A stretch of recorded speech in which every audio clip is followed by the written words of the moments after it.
போகிறேன். நம்மளோட லைஃப்பில் டெய்லி யூஸ் பண்ணுறக்கூடிய பொருள் ஒன்று தான் இந்த பிளாஸ்டிக்.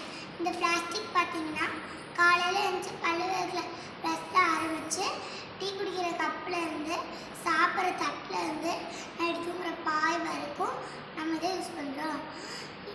இதை வந்து நம்ம வந்து திருவநிலையிலிருந்து திடநிலை கொண்டு வரதான் ஒரு பிளாஸ்டிக். இந்த பிளாஸ்டிக்கை நம்ம மண்ணிலேயோ தண்ணியிலேயோ போட்டோம் அப்படின்னா அது மக்கிறதுக்கு 1000 வருஷங்களுக்கு மேலாகும். இந்த பிளாஸ்டிக்கை முதலில் 1862 அலெக்சாண்டர் பாக்ஸ் என்பவர் செல்லோஸ் என்ற பொருளிலிருந்து தயாரிக்கப்பட்டு லண்டன் கண்காட்சியில் காட்சி பொருளை வச்சுருக்காங்க. இது வந்து எப்படி கண்டுபிடிச்சாங்கன்னு பார்த்தீங்கன்னா, ஆமையோட ஓடு, மரப்பட்டைகள், விலங்கோட நகம் இதெல்லாம் வச்சு கண்டுபிடிச்சாங்க. இப்படி கொஞ்சம் நாளாக செல்லோஸ் என்ற பொருளிலிருந்து நூற்றுக்கணக்கான பொருள் பயன்பாட்டுக்கு வந்தது. இந்த பிளாஸ்டிக் பயன்பாட்டில் நம்மளோட இந்தியா வந்து 3 இருக்குது.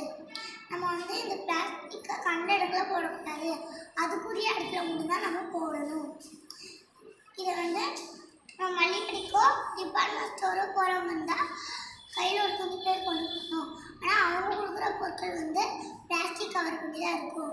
அதை நம்மளால முற்றிலும் தடை செய்ய முடியாது. அடுத்ததாக பார்த்திங்கன்னா, ஸ்கூலுக்கோ ஆஃபீஸ்க்கோ அப்புறம் வந்தால் வாட்டர் பாட்டிலும் ஸ்நாக்ஸ் பாக்ஸும் டிஃபன் பாக்ஸும் சில்வரில் யூஸ் பண்ணிக்கலாம். கிராமத்தில் பார்த்திங்கன்னா முதல்ல மண் பானையும் பனையோட சொந்த பொருட்கள்லாம் யூஸ் பண்ணிட்டு இருந்தாங்க.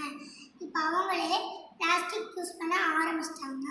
நம்ம வெளியிடங்களில் டீ குடிக்க போகிறோம் அப்படின்னா சில்வர்லேயோ இல்லை கண்ணாடியிலையோ நம்ம குடிச்சிக்கலாம்.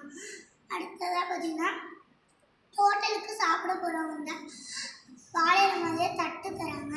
அதை முற்றிலும் தவிர்த்துட்டு இயற்கையான வாழை மரத்தையே நம்ம யூஸ் பண்ணிக்கலாம். நம்ம வந்து இந்த பிளாஸ்டிக் யூஸ் பண்ணுறதுனால இந்த உலகம் வந்து ஒரு அழிவை நோக்கி போயிட்டுருக்கு. நம்ம அனைவரும் இந்த பிளாஸ்டிக்கை தவிர்ப்போம். நம்ம அனைவரும் முற்றிலும் இந்த பிளாஸ்டிக்கை ஒழிப்போம்.